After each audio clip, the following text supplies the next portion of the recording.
Bom, eu nasci numa família muito consciente sobre essas questões.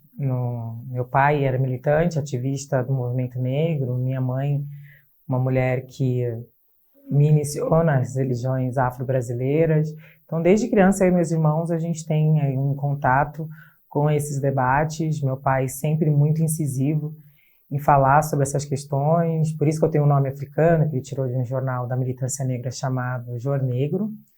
E ele sempre conversou com a gente sobre essas questões. Então, por exemplo, ele levava a gente ao teatro, eu e meus irmãos. Antes de começar a peça, ele fazia a gente levantar e perguntava, né? Olhem para o lado, quantos negros tem aqui? A gente respondia, é só a gente. Ele dizia, por isso vocês têm que estudar. Só a educação vai ser possível de fazer com que vocês tenham oportunidades. Então, desde muito cedo. Agora, com a questão da mulher negra especificamente, foi quando eu trabalhei na Casa de Cultura da Mulher Negra de Santos, que era uma organização feminista muito importante, que foi um divisor de águas na minha vida, pro final da minha adolescência, começo da minha vida adulta. Lá que eu tive contato com as bibliografias de intelectuais negras, de feministas negras, a própria biblioteca, né, da entidade chamava-se Carolina Maria de Jesus. Então ali eu diria que foi o meu contato profundo e direto e que orientou inclusive as minhas escolhas acadêmicas. Foi ali na Casa de Cultura da Mulher Negra em que eu tive esse mundo mostrado pela perspectiva dessas mulheres. Bom, durante a adolescência, meu pai sempre foi uma figura importante, minha mãe, dentro de casa, né, essas discussões, até porque no ambiente escolar a realidade era totalmente diferente da realidade que a gente tinha em casa, da realidade que meu pai apresentava para a gente, por exemplo, de levar a gente a manifestações, a reuniões nos sindicatos. Meu pai era estivador no Porto de Santos, porque o ambiente escolar é o primeiro ambiente, né, em que as crianças negras vão sentir o racismo institucional. Então, uma série de violências raciais naturalizadas acontecem dentro do ambiente escolar e na minha época não foi diferente. Então, era meio que um conflito, né? Dentro de casa a gente tinha uma série de discussões importantes, mas ao sair de casa a gente se confrontava aí com uma série de violências. Então, muitas vezes na adolescência a gente faz uma escolha até de não falar tanto dessas questões para não ser alvo. Por mais que nós, né, eu e meus irmãos, nós nos defendêssemos sempre, então a gente também tinha um pouco de receio, né, muitas vezes, de falar desses temas num ambiente que não era tão propício e aberto para. Então eu acho que na minha adolescência foi um momento um pouco de um gap, assim, que eu não me via tanto falando dessas questões, até por conta de, enfim, de não querer ser alvo, já era alvo, não ser mais alvo ainda, de uma série de violências, mas eu acho que lá para o final da adolescência, quando começou a revista Raça Brasil, foi uma revista com pessoas negras, com modelos negras na capa, atrizes negras, ali que foi o meu primeiro... acho que me acordou de novo para essas questões. Eu lembro do meu pai levando essa revista em casa na década de 90, e a atriz da capa era Isabel Filardes, que era uma atriz aqui brasileira, negra brasileira, muito importante. E eu lembro de ter ficado encantada com a revista, a gente colecionou essas revistas. Eu acho que a revista Raça na adolescência foi muito importante para nos trazer essa autoestima de volta e nos fazer perder o medo de falar dessas questões. E depois a Casa de Cultura da Mulher Negra, e aí foi quando eu conheci Sueli Carneiro, Jurema Werneck, Toni Morrison, que é a minha escritora favorita, Bell Hooks, e aí eu tive contato com essas bibliografias, mas acho que a revista Raça foi que reacendeu essa vontade e fez a gente perder o medo de falar dessas questões e ter referências, né? Não só, claro, bibliográficas são importantes, mas também de beleza, que para nós mulheres negras a questão do cabelo, tem toda uma questão de autoestima, e aquela revista ela foi muito importante para mim. Eu colecionei acho que quase todas durante muitos anos.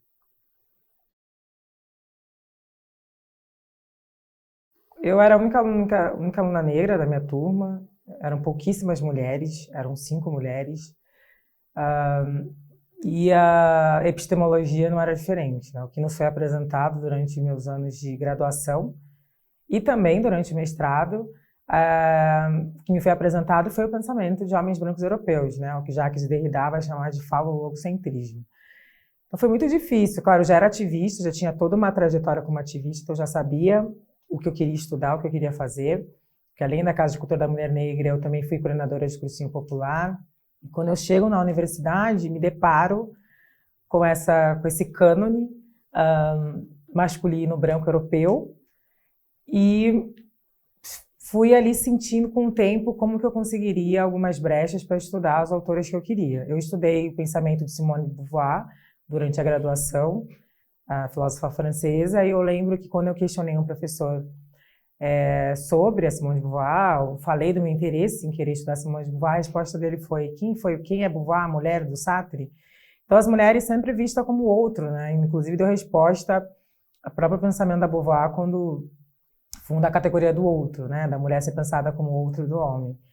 E foi muito complexo, foi muito difícil, porque esses temas não eram considerados legítimos, eles chamavam de menores ou de perfumaria, que é um termo pejorativo que eles utilizam na academia para dizer de temas que não são tão importantes. Então foi um trabalho dobrado, eu tive que cumprir as disciplinas obrigatórias para poder ser aprovada e ir atrás das bibliografias que eu queria estudar. Então eu pesquisei, eu tive que ficar pesquisando, tentando encontrar pensadoras no Brasil que estavam falando sobre esses temas na filosofia. Na filosofia eu sinto que é muito mais difícil, na área de humanas. Claro que nas sociais, nas histórias também tem seus desafios, mas na filosofia eu sentia muito mais dificuldade de achar. E aí foi quando eu encontrei a Simone de Beauvoir Society, que é um grupo de intelectuais de várias partes do mundo, que todo ano elas organizam um seminário no país de uma membro para falar sobre o pensamento e a obra de Simone de Beauvoir. Foi em 2011, estava no terceiro ano da graduação, já com 31 anos, eu entrei na faculdade com 27 para 28 anos, acho que é importante dizer isso, eu fiz parte aí de uma geração que teve acesso a políticas públicas na área da educação. E quando eu descobri a Simone de Beauvoir Society, eu já estava fazendo minha pesquisa de iniciação científica, e eu enviei parte da minha pesquisa, eu mesma traduzi, mandei, e foi aprovada. E aí eu fui apresentar essa pesquisa na Universidade do Oregon, nos Estados Unidos, com muito medo, eu nunca tinha viajado para fora do Brasil, e fui lá apresentar, mas eu fui muito acolhida pelas intelectuais que estavam lá, pelas pesquisadoras que estavam lá, que já eram todas professoras, doutoras, eu ainda na graduação, mas elas me acolheram, me deram todos os livros que elas tinham publicado pela Simone de Beauvoir Society, com a autorização da Sylvie Le Bon de Beauvoir. Elas me orientaram na minha pesquisa. Então, quando eu voltei ao Brasil, eu voltei muito fortalecida com essas bibliografias, mas também pelo acolhimento que eu tive dessas mulheres lá, que foi muito importante, porque a academia é um espaço tão hostil e muitas vezes a gente tem tanto medo de apresentar essas pesquisas que fogem ao cânone instituído, mas lá, como eram pesquisadoras que estudavam Simone de Beauvoir, elas foram extremamente acolhedoras. Então essa foi uma primeira maneira, acho que eu consegui, de me manter ali. Também é importante dizer que a gente fundou, eu e mais outros colegas da universidade, a gente fundou um núcleo interdisciplinar de estudos em raça, gênero e sexualidade, o MAPO, era um grupo discente, e a gente começou a organizar debates dentro da universidade, seminários, a gente organizou 3 semanas de gênero e sexualidade, porque as pessoas inscreviam seus trabalhos para apresentar, a gente levou militância também para a universidade, convidava militantes, e nós também éramos um grupo de estudo. E ali a gente teve acesso, todos os textos a gente tinha acesso, a gente compartilhava, a gente estudava, além de organizar esses debates dentro da universidade. Então, eu acho que esse grupo também foi muito importante para a minha manutenção dentro, a minha permanência dentro da universidade, porque ali a gente entendeu que era importante a gente se organizar para poder falar dos temas que a gente queria. Então, essas foram algumas maneiras que eu encontrei para conseguir estudar esses temas. Acho que a terceira foi durante o meu mestrado. Eu queria, enfim, eu tive que mentir para minha banca de avaliação, eu fiz a prova escrita e depois no dia da banca eu falei que ia estudar só Simone de Beauvoir e tudo mais, e assim que eu fui aprovada, eu reescrevi o projeto todo e coloquei o pensamento da Judith Butler e mandei para a FAPESP, que é a agência de fomento aqui do estado de São Paulo, e quando a FAPESP aprovou, eu mudei totalmente a pesquisa novamente. Então, a minha dissertação de mestrado, por mais que ela se chame Simone de Beauvoir e Judith Butler, Aproximações, Distanciamentos e os Critérios da Ação Política, o terceiro capítulo inteiro é sobre feminismo negro, porque eu sabia que se de cara eu já mandasse que eu queria estudar feminismo negro na filosofia, eu sabia que eu não ia ser aprovada. Então eu tive que encontrar aí essas estratégias para conseguir estudar o que eu queria.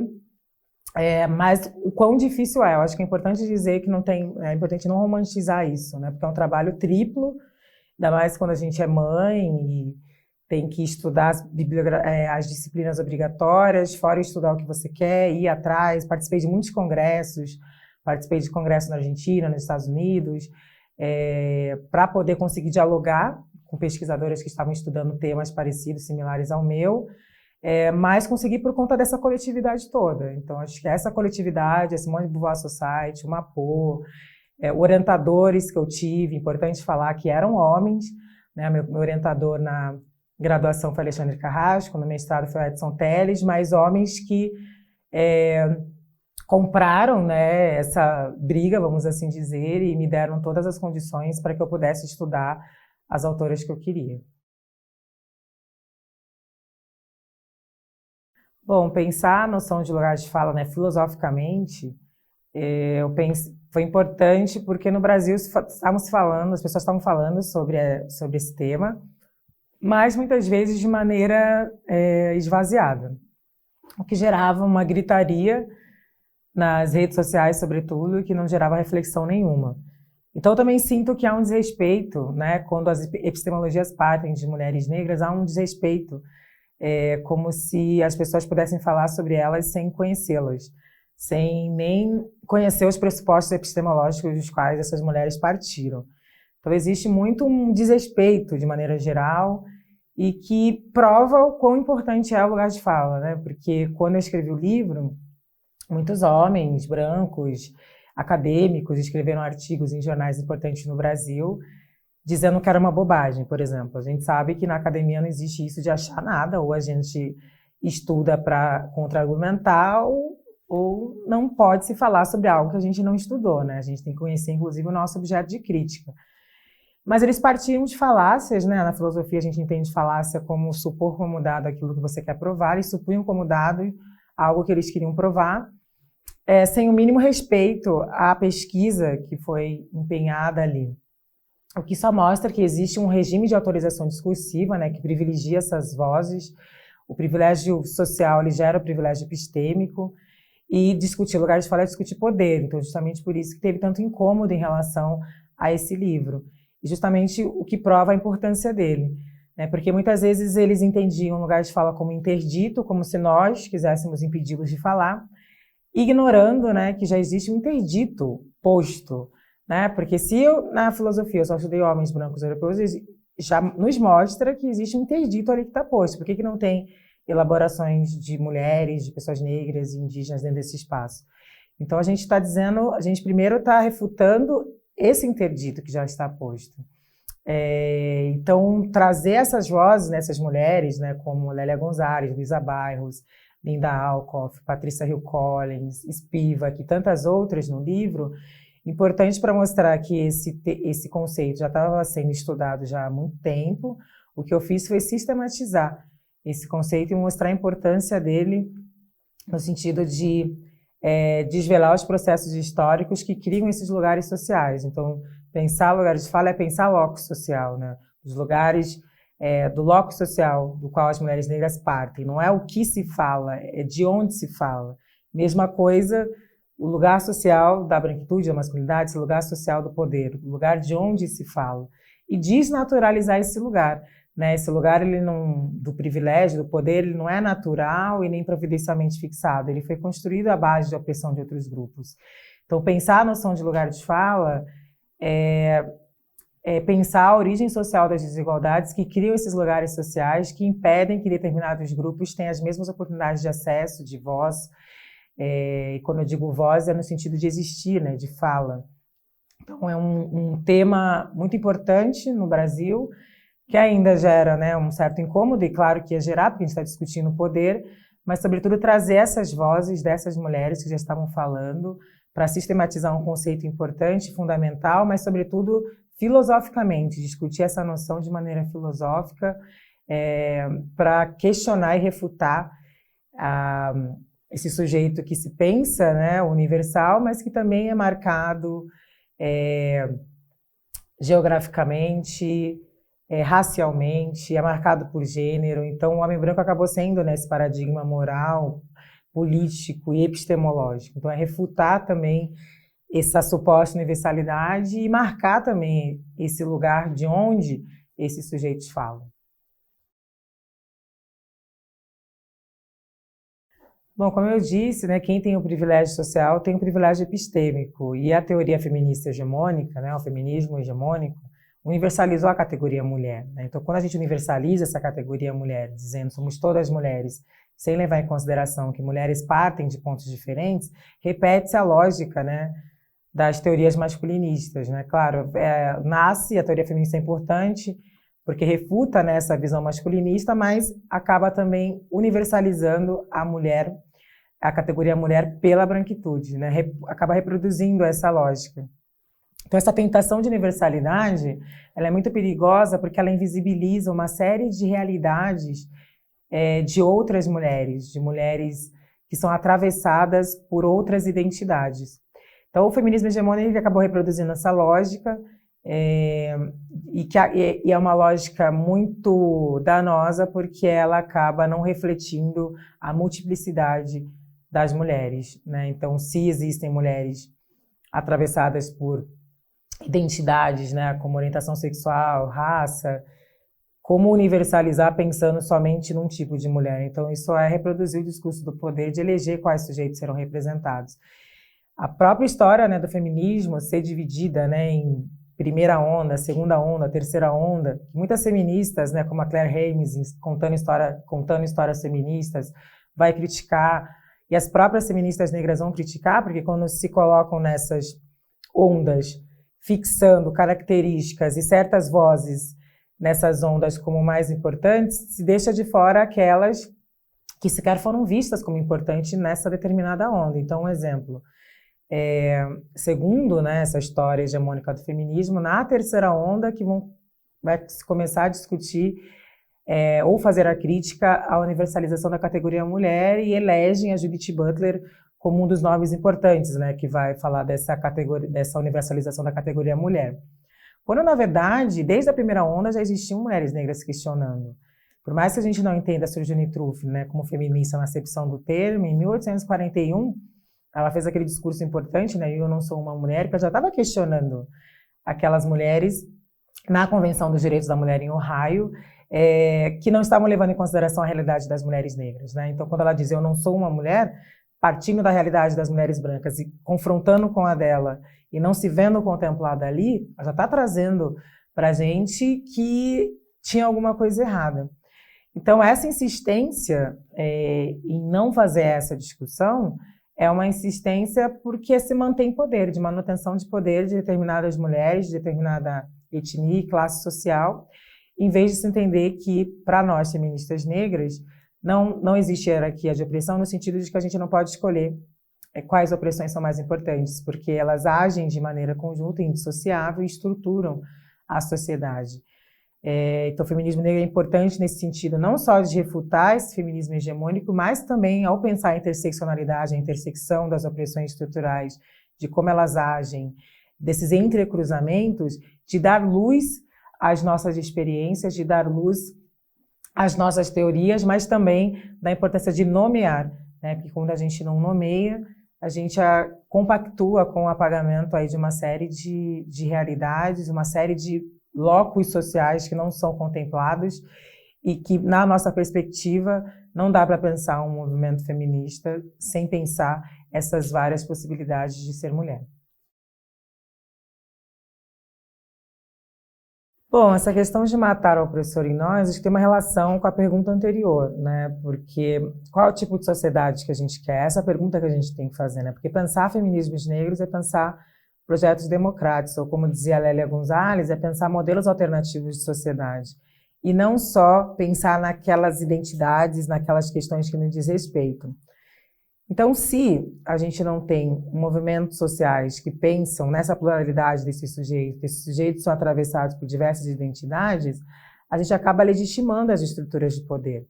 Então, por exemplo, trabalhar de maneira separada, né, como os movimentos historicamente trabalharam, né? Não, então vamos pensar movimento feminista e aí universaliza na mulher branca, ou no movimento negro universaliza a raça pelo homem negro. Acaba reproduzindo essas lógicas de não levar em consideração aqueles sujeitos que não são nenhum nem outro, né? Como diz a Grada Quilombo, a mulher negra é a dupla antítese de branquitude e masculinidade. Então, se não se mata, né, esse opressor em nós, reproduz essas lógicas, mesmo nos movimentos que dizem combater as lógicas de poder. Então, combater o opressor em nós é fazer a pergunta, né, até que ponto a gente legitima o poder que a gente condena. Porque se a gente só quer o que é melhor para nós e não pensando nos outros grupos que são atravessados por outras identidades, a gente não está transformando a sociedade, a gente está criando novas hierarquias, né? Então, eu penso que matar esse opressor em nós vai muito ao encontro do que Audre Lorde diz no seu texto, Não Existe Hierarquia de Opressão. Então ela dizia, eu sou uma mulher negra lésbica. Justamente por isso o movimento LGBT deveria ser antirracista, o movimento negro antissexista, o movimento feminista antirracista. Senão a gente continua reproduzindo essas lógicas, né, opressoras que a gente diz tanto querer combater. Bom, Pequeno Manual Antirracista é um livro que tem 10 capítulos, breves capítulos. Eu começo com Informe-se sobre negritude, sobre racismo, na verdade, Informe-se sobre racismo, o segundo é Enxergue negritude, e um dos capítulos é para branquitude reconhecer os privilégios, né? Então, na verdade, não é só o questionamento à branquitude, mas é um livro didático, porque eu entendia que era importante que esses temas alcançassem um número maior de pessoas, não ficassem restritos somente ao ativismo ou à academia. Tanto que o livro está sendo utilizado muito em escolas, o que eu fico muito feliz, porque era um dos objetivos do livro. Mas também fazendo essa reflexão também à branquitude como uma categoria que precisa ser discutida. Porque a gente discute sempre pela negritude, mas nunca pela branquitude. Se estamos em relações raciais, se existe um grupo que está sendo discriminado, existe um grupo que está sendo beneficiado. E existe, né, uma tradição de critical whiteness, de estudos de critical whiteness nos Estados Unidos, na Alemanha. No Brasil também existe, mas é ainda muito incipiente.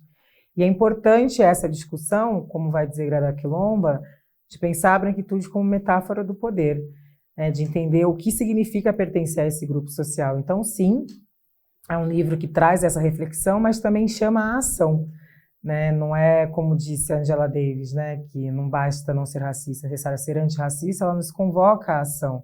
Então, não basta também só entender essa questão e achar que não tem nada com isso, porque o racismo é um problema que diz respeito a toda a sociedade, mas também de entender como que essas desigualdades foram sendo construídas historicamente. E no Brasil, no geral, as pessoas entendem o racismo só como uma questão individual e não entendem como uma estrutura, como um sistema.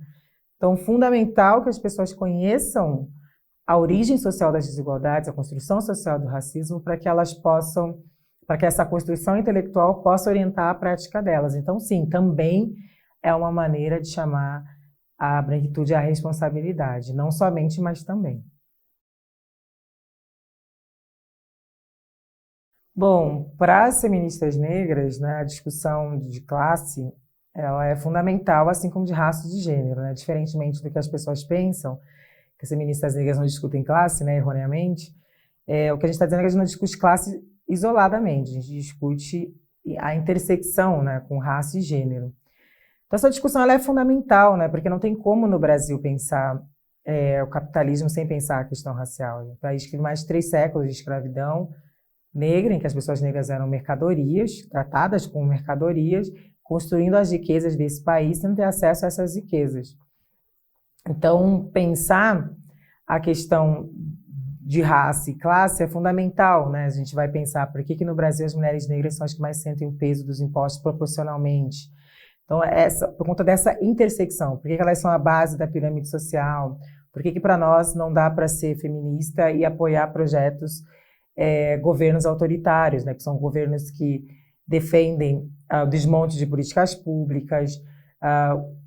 Nesses governos autoritários, os movimentos de mulheres sociais vão sofrer muito mais repressão, como diz a intelectual indiana Bativala, que é uma intelectual que eu venho estudando, que fala da discussão de democracia com a questão do feminismo. Então, não tem como pensar democracia defendendo projetos autoritários, governos autoritários, né? Que eu venho falando sobre isso já há algum tempo, pensando a essas intelectuais.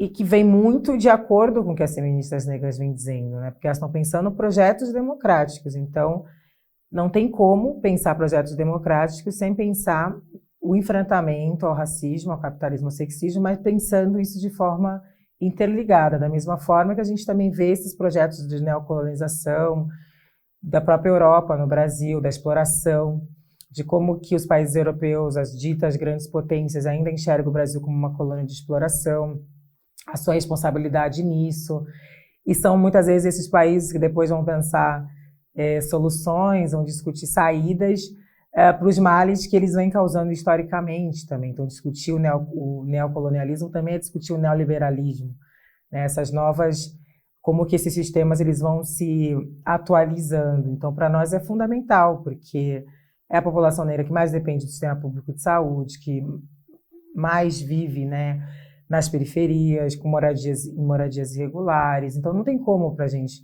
discutir essas questões separadamente. Para nós, pensar a interseccionalidade é discutir a relação dessas opressões estruturais e como que elas agem conjuntamente, precarizando ainda mais a vida daqueles sujeitos que são atravessados por várias identidades.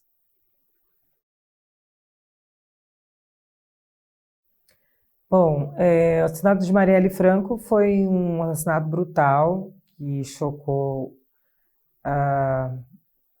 internacionalmente, né? As pessoas ficaram muito chocadas. Eu conheci Marielle, tive a oportunidade de entrevistá-la quando eu estive à frente de um programa de entrevistas no canal Futura, e era uma grande referência para todas nós, porque fazia esse debate na institucionalidade, né? De levar essas questões tão fundamentais para nós, uma mulher que veio da favela da comunidade da Maré, né? no Rio de Janeiro, e que levava essas pautas pensando, né, sempre pela questão interseccional. Então, mas Marielle deixou um legado importante, sem dúvida nenhuma. Depois, nas eleições seguintes, né, ao seu assassinato, aumentou o número de mulheres negras em cargos eletivos, claro que ainda muito distante do ideal, muitíssimo distante, mas aumentou, sobretudo mulheres do partido que a Marielle pertencia.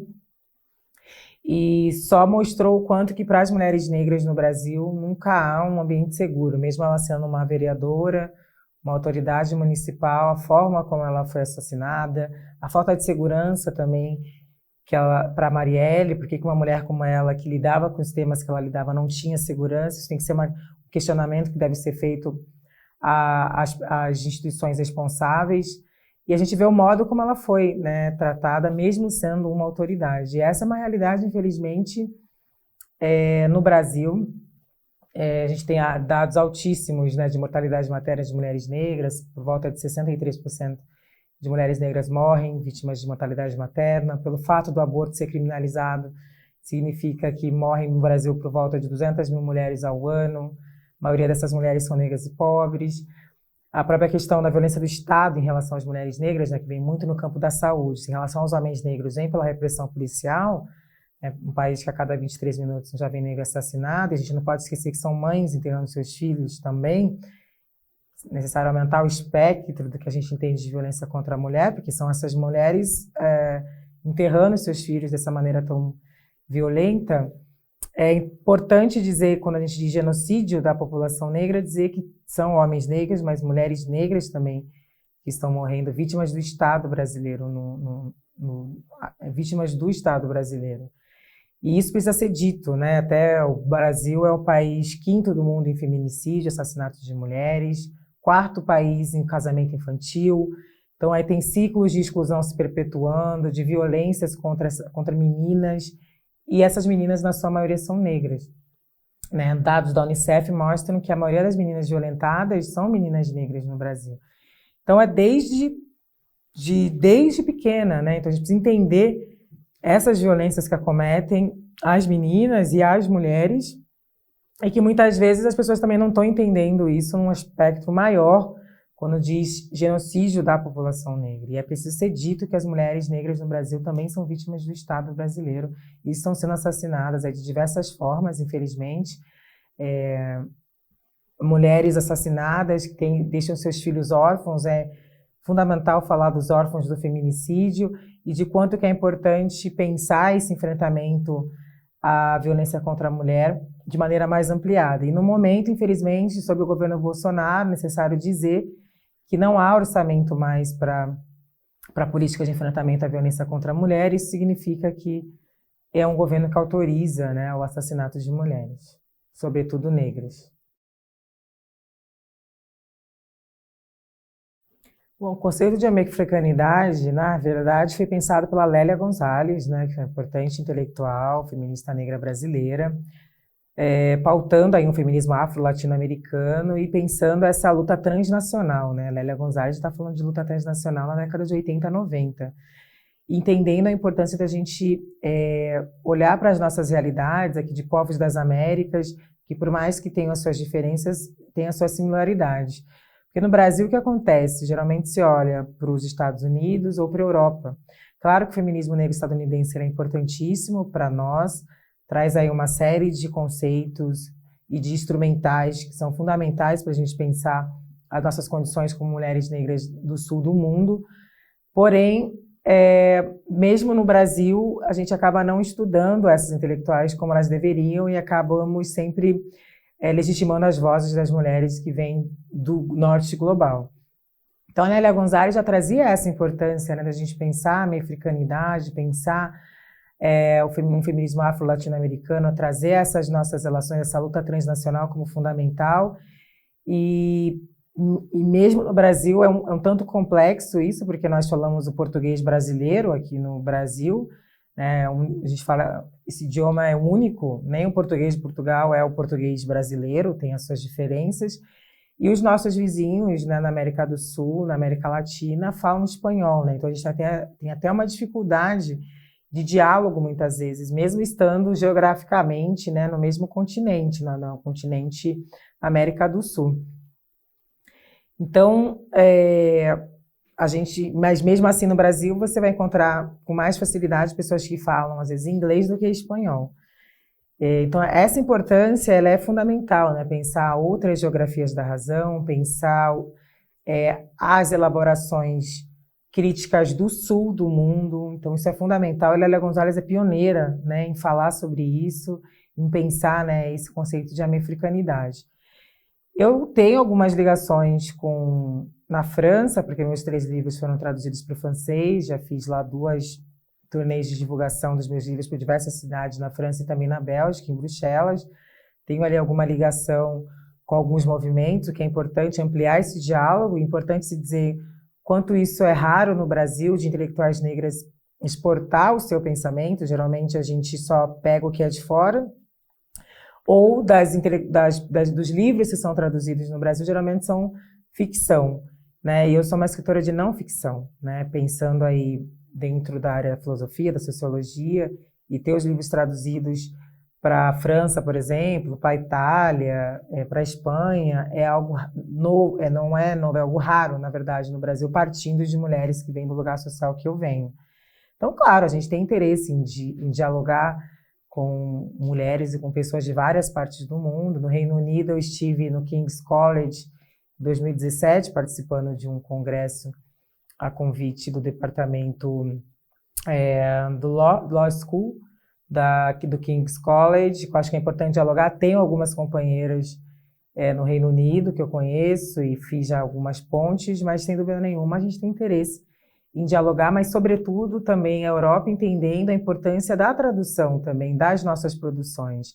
Porque geralmente, né, como eu disse, nós estamos traduzindo, conhecendo esse pensamento eurocêntrico, que há uma imposição de uma epistemologia eurocêntrica no Brasil, mas é importante que essas pessoas também traduzam as intelectuais negras brasileiras, traduzam Lélia Gonzalez, Sueli Carneiro, Luísa Bairros, Beatriz Nascimento, Abdias do Nascimento, Clóvis Moures e tantos intelectuais importantes brasileiros possam também ser traduzidos, né? Porque a gente é meio forçado a aprender a língua inglesa, né, que é a língua do colonizador, a gente que vem do norte global, porém, pouquíssimas são as pessoas que falam o nosso idioma e pouquíssimas são as pessoas, muitas vezes, interessadas em fazer essas pontes, entendendo também as dificuldades no Brasil das pessoas em aprenderem outros idiomas. Aqui no Brasil está atrelado à condição social.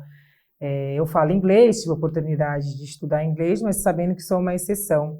Então, também fiz a escolha política de gravar esse documentário falando português, porque sempre a gente se vê forçada a falar a língua, mas as pessoas que estão nesses países também não têm uma relação de troca, muitas vezes de alteridade. Então, falei português, podendo falar inglês, porque eu acho que é importante também marcar o português brasileiro, né, repito, marcar de onde eu venho, mas também para trazer esse questionamento do quanto que se quer diálogo com o que a gente está produzindo aqui, é necessário também ter a troca com a gente e não somente a gente se ver, muitas vezes, num lugar de ter que aprender um idioma, de ler as obras, os pensamentos que vêm de fora, e o norte global ainda muito confortável, muitas vezes, em não fazer o exercício também da tradução do que é feito no sul do mundo.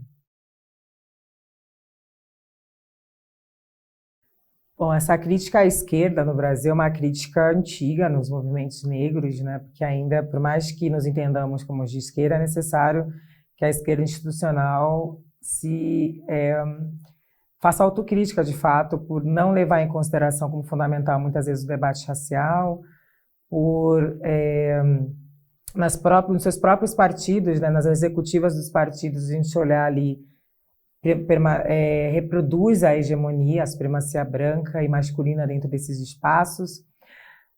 Nos últimos anos no Brasil tem se aumentado, inclusive, a crítica aos partidos, né, de esquerda, por ainda não levarem como fundamental essas questões. De fato, muitas vezes são pessoas que vêm de lugares sociais mais abastados, que ainda têm um olhar para as periferias de levar à luz, um olhar muito arrogante, em vez de aprender com a periferia, em vez de aprender com os movimentos sociais.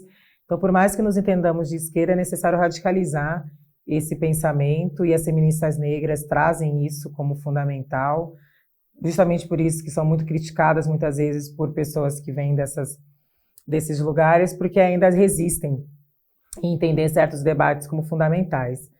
E peca, né, em permanecer numa cegueira racial, peca em não enxergar como muitas pessoas de movimentos sociais, muitas pessoas de determinados lugares não sequer muitas vezes entendem essas questões, porque essas pessoas das esquerdas estão muito nesse lugar de um pedestal. Com o avanço das igrejas neopentecostais, não entendeu ainda a importância de um diálogo muito mais direto, e, de fato, há uma decepção e uma descrença por parte de muitos movimentos em relação, sobretudo, à esquerda institucional. Então, há mulheres negras fazendo a disputa institucional dentro das esquerdas, é importante dizer, e quão importante mas essas mulheres sofrem muito, inclusive boicotes dentro dos partidos, suas candidaturas não são apoiadas, não são as candidaturas que vão receber financiamento do fundo partidário. A gente tem aí uma discrepância absurda em relação ao dinheiro que é direcionado às candidaturas brancas e candidaturas negras pelos partidos do fundo partidário. Então, de fato, precisam se repensar, fazer autocrítica e entender que no Brasil não dá para discutir nenhuma questão sem levar a questão racial como fundamental. O racismo estrutura todas as relações sociais e vão ter que se rever, de fato, para não continuar perdendo, né, nas próximas eleições. Precisa entender, precisa olhar para essas questões como fundamental e construir conjuntamente, não mais de maneira hierárquica, tentando determinar ali o que essas pessoas devem pensar ou fazer, mas construir com os saberes que essas pessoas trazem, mas construir conjuntamente, pensando projetos de sociedade, não projetos de poder, porque o que a gente tem visto nos últimos anos são esses grupos pensando os projetos de poder e não projetos de sociedade. Esse é meu primeiro livro, Lugar de Fala. Acho que é importante falar Ele faz parte de um projeto independente chamado Feminismos Plurais. Eu coordeno essa coleção chamada Feminismos Plurais. A gente já lançou 8 títulos, o meu foi o primeiro, Lugar de Fala. A gente lançou Encarceramento em Massa, que foi escrito pela Juliana Borges, Empoderamento pela Joyce Berti, Racismo Estrutural pelo Silvio Almeida, Interseccionalidade pela Carla Cotirene, Racismo Recreativo pelo Adilson Moreira, Apropriação Cultural com Rodney William, que também participa desse documentário, e o último foi Intolerância Religiosa, escrito pelo Babalorixá e doutor em semiótica Sidney Nogueira. Então essa coleção é uma coleção que eu coordeno, a gente publica autores e autoras negros e negras, pensando questões fundamentais para o debate brasileiro.